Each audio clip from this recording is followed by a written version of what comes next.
Hey folks, welcome back. It's time to continue our discussion with Michael Chait, President of the Greater Atlantic City Chamber. Michael, we were talking a little bit about the Assembly budget testimony. Where we left off, pick up, please. Yeah, we were talking about the sheltering the unsheltered is a big issue across the state for what we need.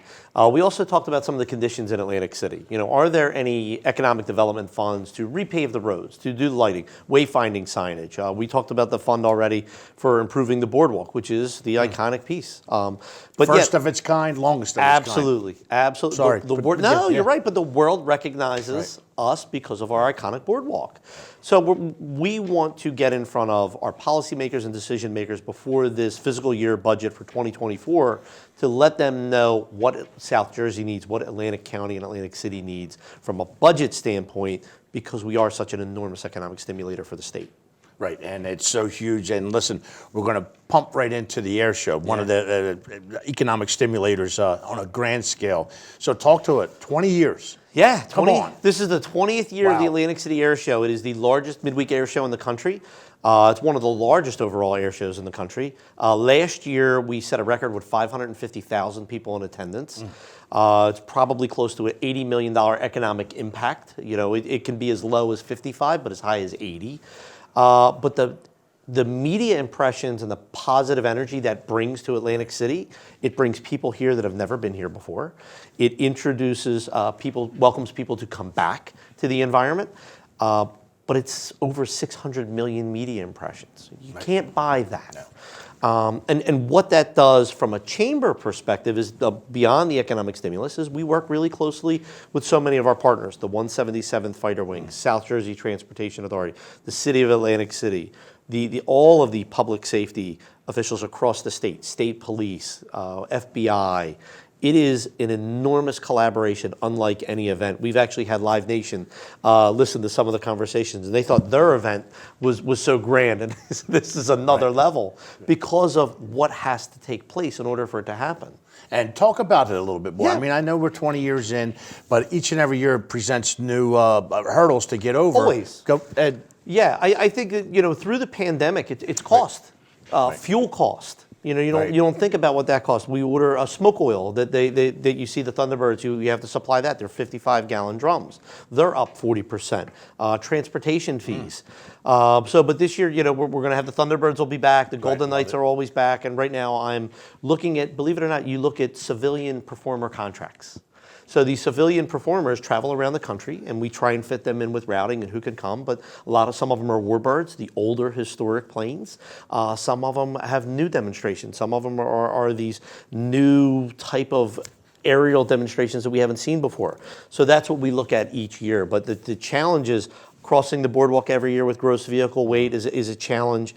There's limitations there. But even finding tents, the amount of tents that we need for the event is challenging. We use 3 different companies to supply everything. It's a wild event, but it is so much work, but so much fun.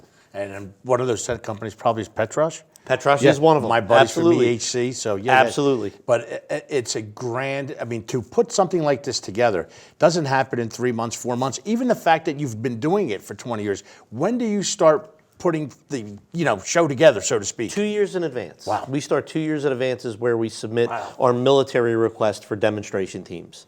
So it's always a 2-year cycle, which is incredible when you think about it, because you're looking at beach erosion.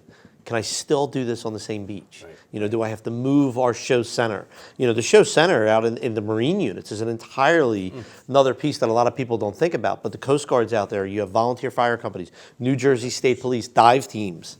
So it is an enormous lift. But we did, I mean, during the pandemic, during 2021, we got clearance in June for an August event. We put this event together in 3 months to pull that off, which is pretty wild. We're going to talk more about this too, folks. You're going to have to listen to it on air on WOND. We got to talk about this liquor license reform. Yeah. We got about 2 minutes, Mike. Yeah. Hit us up with it as much as you can. The Reader's Digest version. Yeah, it's challenging.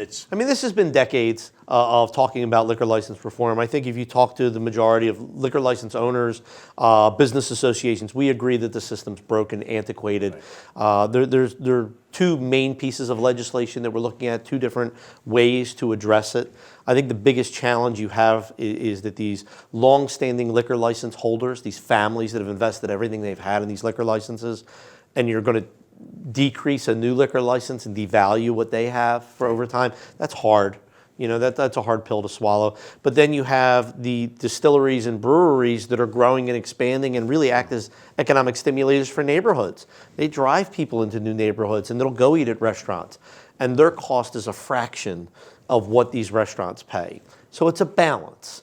And we're neutral on the issue. The chamber is neutral on the issue right now. We're talking to our members. We're talking to elected officials, trying to come up with solutions. I think the best part about it, we've talked about so many times, is collaboration. Yeah. You know, trying to find really solution-oriented, trying to find the best solution for everybody. This is a tough one that's been discussed for decades. Mike, you wear so many hats with the position you hold. We got about 30 seconds. I'm going to give the last word to you, and I'm going to tell the folks again. Seriously, we're going to continue this discussion. This man is passionate about what he does, passionate about Atlantic County, Atlantic City, and the Chamber. Last word to you, my friend. No, I appreciate you having me, Juan. I think there's a lot of good work that's being done. Right. You know, you end on a positive note. Right. Atlantic City and Atlantic County has so much opportunity in it, and I think that back to that collaboration, that ability to compromise and work together is something that we need going forward. There are plenty of challenges on the horizon, but the only way we're going to get through this is by doing it together and hanging out with people like you and discussing these challenges and opportunities. Hey, Mike, thanks again for coming out here. We really appreciate you. Thanks again, one more time, to Michael Chait for being our guest on the show. Folks, stay right where you're at. We'll be right back.